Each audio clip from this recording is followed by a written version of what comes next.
We are down to 16 teams. And of those 16 teams, we have 7 remaining and 2 $100,000 tickets. Welcome to Bet with the Pros. I'm your host, Ronnie P. And the man behind the madness, Danny Chiang. Danny, I'm not used to this, man. I had never had a $100,000 ticket before. Not one, but 2. Like, how are you doing, man? I'm doing well. As I told you when we went into the tournament, things start getting real in the round of 16. In the round of 64, there's a little too much to follow, I think, at the beginning. So I'm happy that the teams are boiled down and we could dial in on a couple of the guys that we're really rooting for now. I will say this, like, you called all of this, man. Like, you back it up, man. You back it up. But we're going through this at first. I'm like, okay, this is really crazy. These long shots are nuts. But we have 7 remaining, man. Like, this really could happen. And not to win it all, just to make the Final Four. So we're 2 games away from big tickets, man. Like, you're a genius. Honest to God, man. Yeah, the thing I like about Final Four is it's a little bit more reasonable in these situations in which, like, we're betting really long shots. If we had, let's say Oral Roberts to win it all, I think we'd be sitting here right now being like, oh, that's maybe we could forget about that one. But, 2 more games, who knows what happens. As you see, they're, maybe 20 to 1, 25 to 1 right now to make the Final Four. So definitely in there with a shot. So what, out of all the bets we have, and to let you guys know, we have Houston to make Final Four at $5,000. All right, so it's still good. Villanova to be the South Region winner, $11,000. Arkansas to reach the Final Four, $22,000. Oregon to win the West Regional, that's $25,000. UCLA to win the East Region at $52,000. And the 2 big ones, man, Oregon State at $100,000 and Oral Roberts at $100,000. Now, out of those bets, which one are you liking the most? What are our odds, man? What are you thinking? I think my favorite bet, maybe not the one that we're most likely to win by any shot. I think the one that we're most likely to win is probably that Houston bet at, whatever it is right now, almost even money probably. Yeah. But I think my favorite bet right now, and probably the bet that we're most plus EV on, is Oregon State at, I think right now they're probably 6 to 1 or 7 to 1 to make it to the Final Four. And we bet them, if you remember correctly, at 200 to 1. Yes, so that was, that shows you kind of how much the odds have changed since we bet them for sure. So I think that's the one that we're most plus EV on. So, call it, 6 to 1 or whatever it is now, maybe, 16, 17% to make it. And, it's to win 100,000. So we're probably up, close to 16, 17,000 on that ticket right now in terms of expected value. Now, if I'm a viewer that watches the show and maybe I don't have enough money to put down for Oregon State to win, that's fine. I'm jumping on right now. They're taking on Chicago on Saturday. Would you advise taking the plus 6.5 then? Is that what we're saying, or what do you think? Yeah, so this game opened up 7, I believe, actually, and I think there was a little bit of money that came in on Oregon State. I think Loyola Chicago right now is that trendy pick that people love to talk about because They beat that really good Illinois team. I think what's really interesting about these games is if you look at the totals for all these games, look at every single total. It's always 140, 160, 140, 158, whatever it is. And then look at the total for the Loyola Chicago game. It's 125. Wow. So just think about how low that total is relative to, the higher totals. It means that they're projecting a lot fewer possessions to be played in this game, which means it's harder to cover a spread when there's a lot fewer possessions per game, obviously. So 6.5 in a game where they're only projecting out 125 points is actually quite a bit relative. So I would personally play Oregon State on this side, and that's a big reason. We get asked a lot on this show, Ronnie, about hedging. Yeah. And what's the right way to hedge? If I have this position, what's the hedge?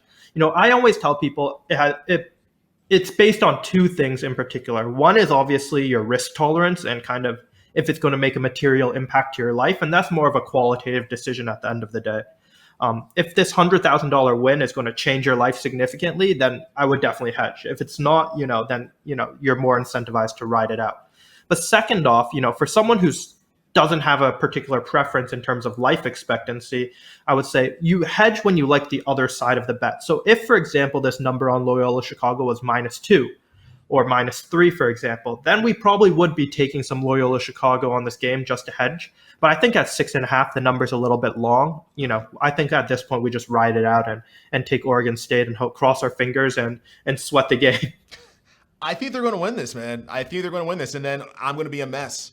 I'm going to be a mess, dude. I'm going to be a mess. All right, you don't want to deal with me. If one of them get to the regional final game, or you're going to be on the full sweat, it seems like. Oh my, yeah, dude, it's going to be insane with that. Well, speaking of hedging, are we going to hedge, or what's the plan, man? Yeah, I think for right now, I was looking at some of the prices earlier. The issue that you have going into the end of the tournament is, because there are fewer teams, obviously, there's only 16 teams now versus 64 teams. There's a lot fewer games getting played. And as a result, the sports books have more time to get more accurate on the games and the futures lines. So that's why you see, I think a lot of the prices right now actually are quite reasonable. I think most of the sports books did a good job of getting the prices kind of fairly reasonable versus some of the other things that we're seeing earlier.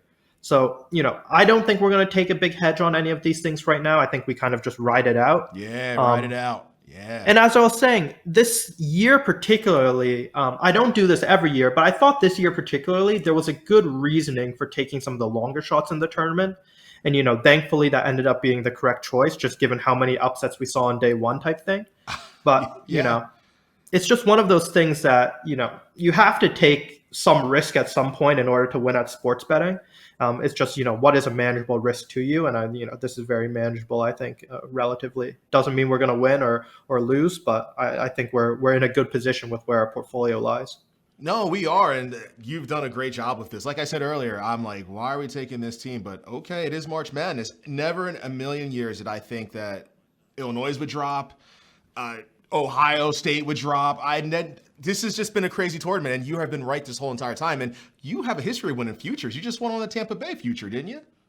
I won a Tampa Bay Rays future last MLB season. But I will say, I'm definitely not always right. We had a couple plays that ran out bad for us. I would actually say, funny enough, although we're sitting in a very good position right now, I don't think our bracket ran out favorably for us, which is kind of shows you how good numbers we were getting and what kind of positions we were in going into the tournament. Right. Because I think there was a lot of positions that could have ran out much more favorably. Like in the first weekend, I was telling you earlier this week, I think we had 3 or 4 games go into overtime, and we lost every single one of them. Yes, I remember watching. Michigan State, the first night we lost. Purdue, we lost. Yeah. Ohio State, we had a little bit. We lost. Purdue and these killed me, man. That hurt. That hurt. Purdue killed me. And these were all teams that were favorites going into the game. It wasn't like these were, 10-point underdogs making it to overtime and you kind of expect them to lose. They were all favorites. So, I would actually say, weirdly enough, in a certain scenario, we've run reasonably bad during this tournament, and we're still in a really favorable position. And that just shows you the importance of kind of grabbing good numbers. It's when you lose or things don't run out perfectly for you, you still have a chance to make some money or you're losing very small. But when things do run out really favorable for you, you suddenly make a ton. And that's kind of the game of sports betting. It's kind of like flipping a weighted coin, trying to win more when you win and lose less when you lose. You're right. 100% right. But I'm very happy where we stand, my friend. Very, very happy. It's going to be an awesome weekend. So, yeah, I think that first game for sure, I wouldn't hedge anything. I would stay on Oregon State and see kind of how things play out from there. Okay. Now, what about my Villanova Wildcats against Baylor? Now, Villanova, I was dead wrong, man. I told you they weren't going to get out of the first weekend. I didn't think they were. With Gillespie being out, one of their best players, the heart and soul of the team, how they managed to get to the Sweet 16 is beyond me. Do they stand a chance against Baylor? Yeah, this was an interesting game to look at, in my opinion. I have no real view on the 7, honestly. I think it's probably reasonable. But I would say both teams have outperformed what people thought they would be going into the tournament.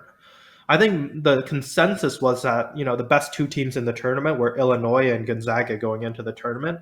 And people were kind of sleeping on Baylor a little bit, even though earlier in the season they were performing quite well. They had that mid-season slump with COVID, etc. But it seems like they've come back decently. Granted, they've been playing fairly bad teams up until this tournament so far. They're playing the 16th seed in round 1, which I think they were a massive favorite. But remember, they dismantled Wisconsin. And Wisconsin, they look legit against North Carolina. Yeah, but Wisconsin is one of those teams that's so up and down. Like, if they have a bad shooting night, they really look bad. They do. And I don't think Wisconsin, unfortunately, is very athletic of a team. They are not. They are not. You know, they shoot good threes sometimes, and when they get hot, they can really put away teams like you saw in the first round. But I think it's just one of those situations where Baylor was much more athletic than them.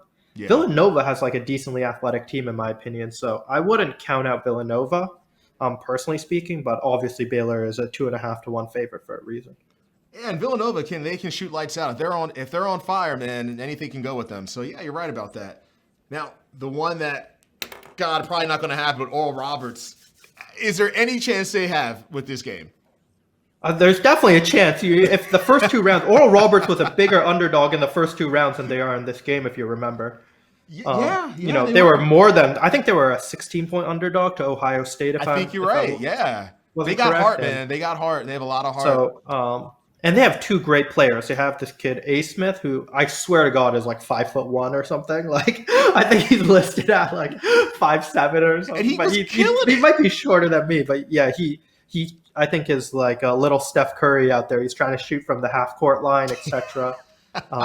So I definitely think they're in there with a shot. I wouldn't count him out. And they have that O'Bannon guy, who's I think probably one of the better big men in the tournament right now. Yeah. Can shoot threes, plays inside. Now, I think Arkansas has the benefit of they're a very fast-paced team. They play really fast. They score a lot. So the question is, you know, will they have a bad shooting night, and can Oral Roberts shoot enough threes to beat them?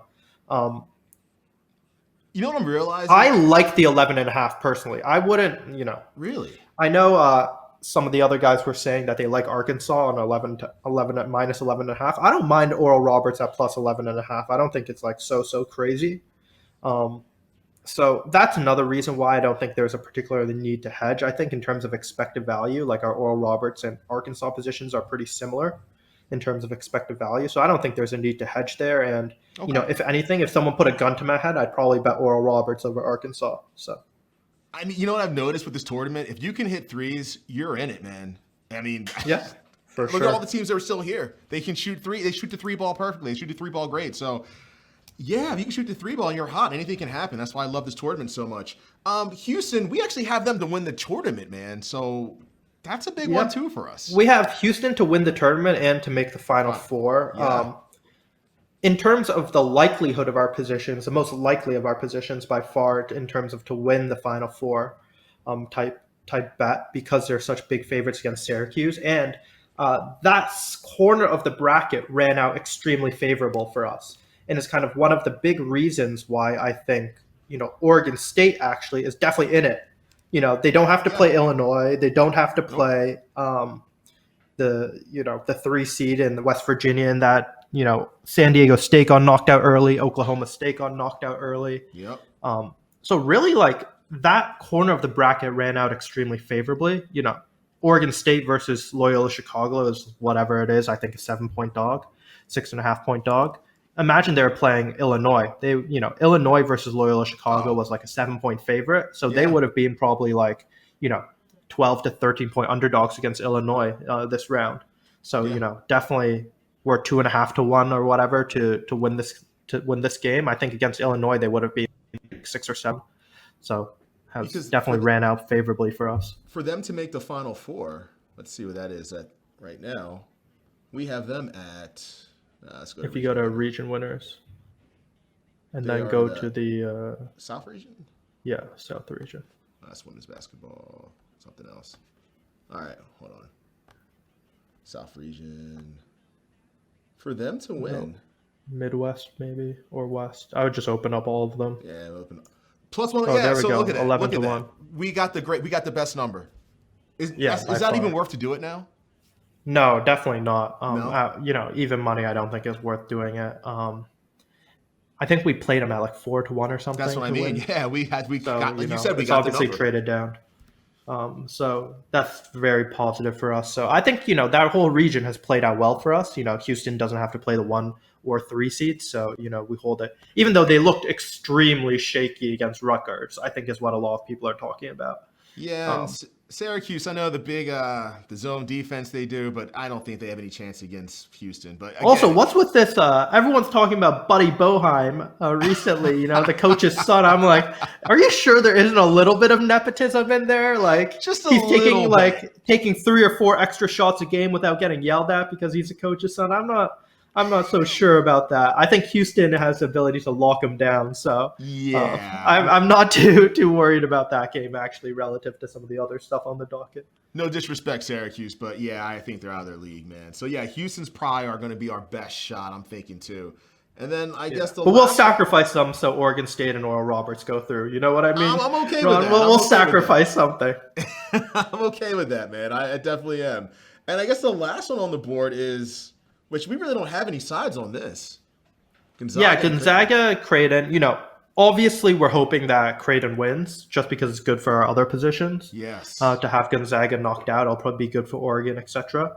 But Gonzaga is a powerhouse team for a reason, and that's the benefit of betting some of these Final Fours. We don't have to go up against Gonzaga for all the other regions, which is a massive benefit because they're by far playing the best out of anyone in the tournament so far. Yeah, I mean, I was joking how they're going to win because the best team always wins. I was joking about that earlier, but yeah, they might.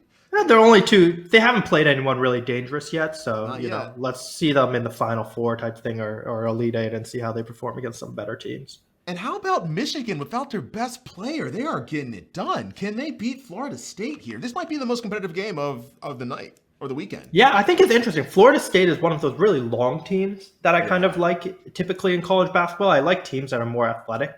Typically, I think athleticism dominates all in college basketball. But Michigan State, their coach, Juwan Howard, should get some more recognition as like not just an NBA player, but a pretty decent coach. He's a great definitely coach. Bounced back the team. So, I think Michigan definitely has a chance to win this game. I have no real opinion on the 2.5.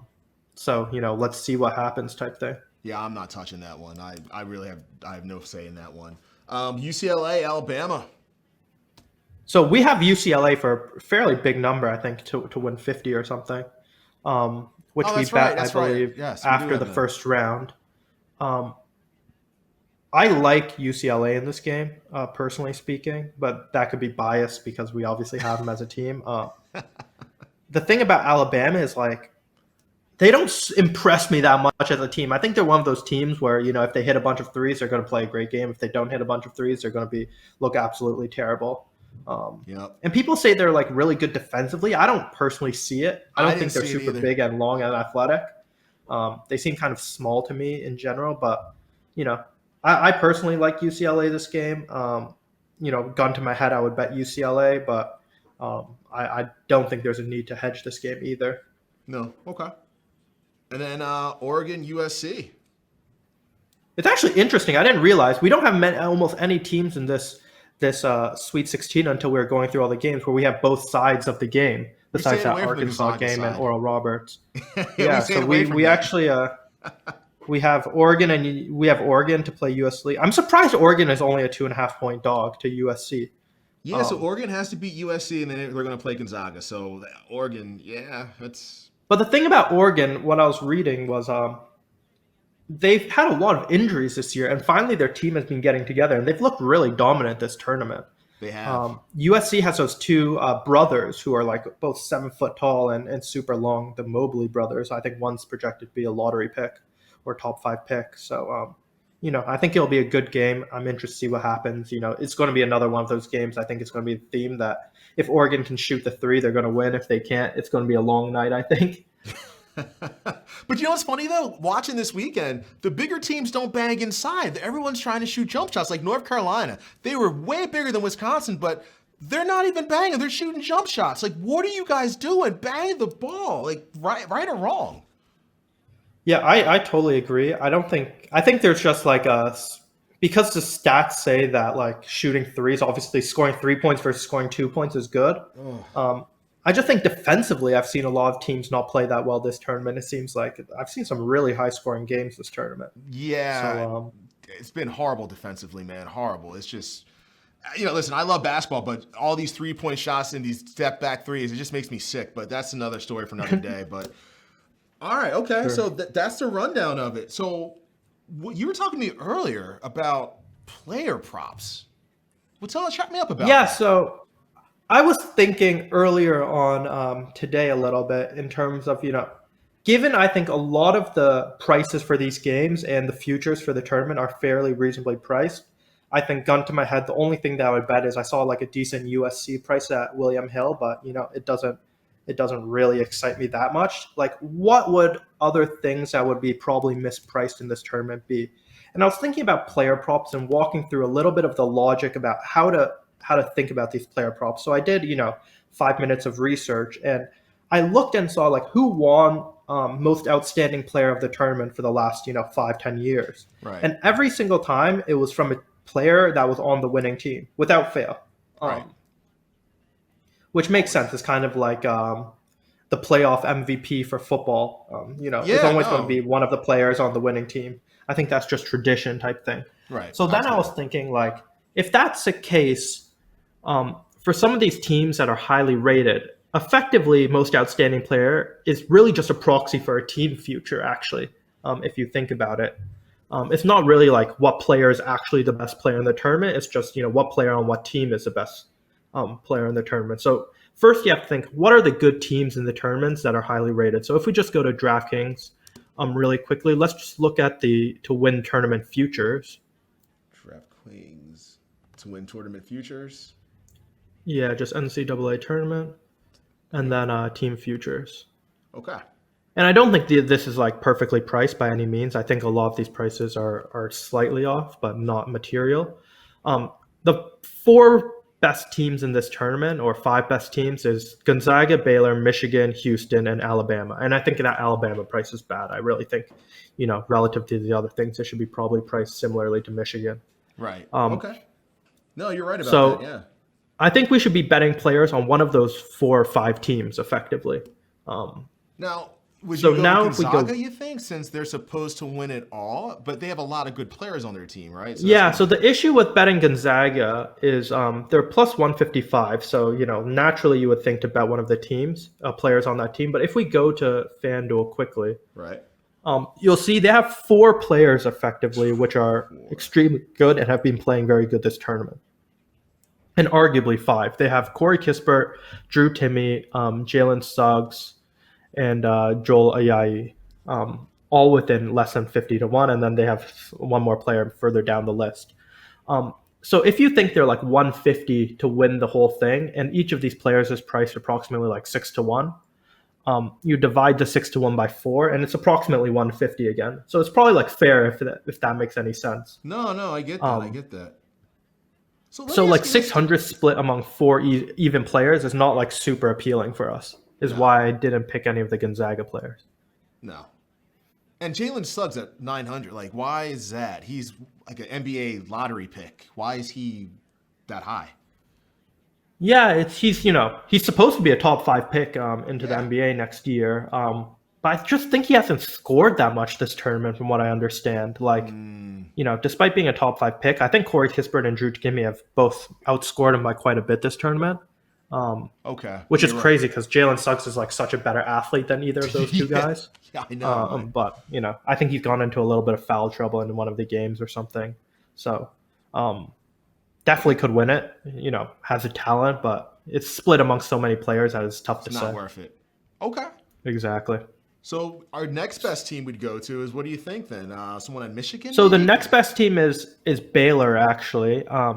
So the 2 players on Baylor are Jared Butler, as you can see, and Davian Mitchell and Maceo Teague.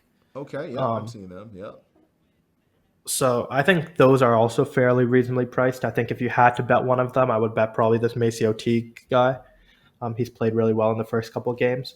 But actually, the team that I was looking at that was really interesting was Michigan, because they're probably the 3rd best team right now. I think they're priced like 7 to 1. And I was looking at some of the earlier games they played, and this guy Eli Brooks at 85 to 1 looked really interesting to me. And we were looking at some of the Michigan box scores earlier. So Michigan has effectively 3 good players right now, it looks like. Yes, they do. Hunter Dickinson, Franz Wagner, and Eli Brooks. Eli Brooks. I don't think this Chauncey Brown guy typically plays very well. So I think And that was he's- just like a yeah. one random game. I don't think so either. I haven't really heard of him much, but okay, go ahead. So I think Hunter Dickinson is rightfully so, the best player on the team, quote Right. unquote. But as you said, guard play typically dominates the NCAA tournament. It And does. also, Hunter Dickinson played really bad round one, if you remember correctly. And he's also has a propensity to get into some foul trouble. Yep. So if we look at their round one game, I believe he only scored like a few points and played quite a few less minutes. Let's see. The Texas So Southern let's see game. what he did round one. Round one. Let's go to Michigan side. Yeah, he's 16 points. 24 He only played minutes. 24 minutes. Yeah. So that's a little bit worrisome. And then Eli Brooks actually had a big rebound and assist game. 6 rebounds, 5 assists, and then 11 points. So very like well-rounded stat line. That's very good for college basketball. And then a big game too. So, I think if he just has a couple good games, I think he's in it with a shot, and at 85 to 1, it's like a really good price, obviously. And it's like one of those natural ways to pick up a little bit of Michigan as like a nice natural hedge. Not necessarily the reason we're placing this bet, but naturally, we'll take it given they're not one of the teams. Like if it was like we're picking the best player on Oral Roberts or best player on Oregon State or something, I wouldn't be as excited because it'd be kind of like doubling down on positions we already have. But because it's Michigan, we don't have them. They're good players. I think it's quite interesting. No, I like that. You're right. Okay. All right. Let me see friends. I'm trying to find him on here. Oh, here we go. Nope. He's on the right side, all the way on the bottom. Oh, he's under, way. Oh, wow. He's yeah. way. Okay. I like the way you think on that. All right. So let's say $500 wager. Wow. If we get us You're gonna have to log in, I believe. 42,500. Now the real bet is FanDuel going to accept this? I would say no, honestly speaking. I'm gonna put say I would no? put money on no. Well, But I after would the log review in I first. gave We it- can try. Probably not, but let's find out and see. I also don't really understand personally why they're so worried about like a $500 bet relative to the volume that they take on a day-to-day basis, obviously. What is $500 to them? What is $500 Exactly. to them? Honest to God. And like, the equity that we're picking up is maybe 5-10% on this bet. It's not like we're killing them for like thousands and thousands of dollars. So exactly. All right. it's a weird way to think about it. 2, 1, and lower wage amount offered. So yeah, so we got 59 bucks in. 58. Are you kidding me? This is why I don't like FanDuel, people. This is why. It's crazy. With it $60. timed out as well. They wouldn't even let us take 60 bucks. Press OK. Are you? Wow. All right, 58 Try to- bucks. We doing Try it? to place it again. Yeah. You mean 58 or okay? Yeah, I just placed it. All right, game on. So So it looks like their max winnings thing is $5,000 if you look at it, like potential winnings. It's horrible, man. That's horrible. That's why you got one. So why don't we go back, since now we know that the max winnings it looks like is to win $5,000. We can play some of these other players. Yeah, we do a lot, I guess, with this. That's horrible, but all right. So we'll college keep it basketball. quick, but let's go to player futures. Yep. And then I think the next team that I liked is Alabama, You were saying Alabama. Okay, why Alabama? because they're also one of these highly rated teams. They're probably the 4th best team to win it right now.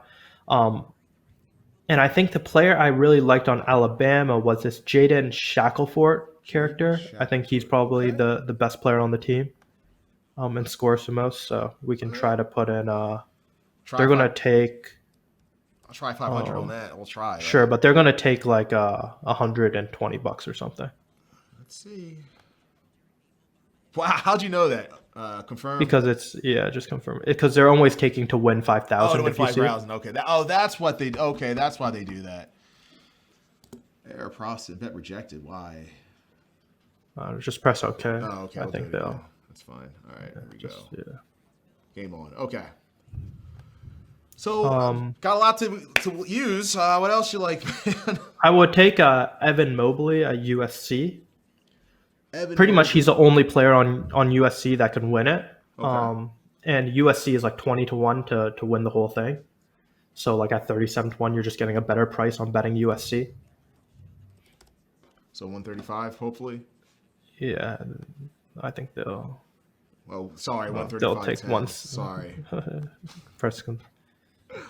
See, we don't lie about FanDuel. Which is weird. guys. We don't lie.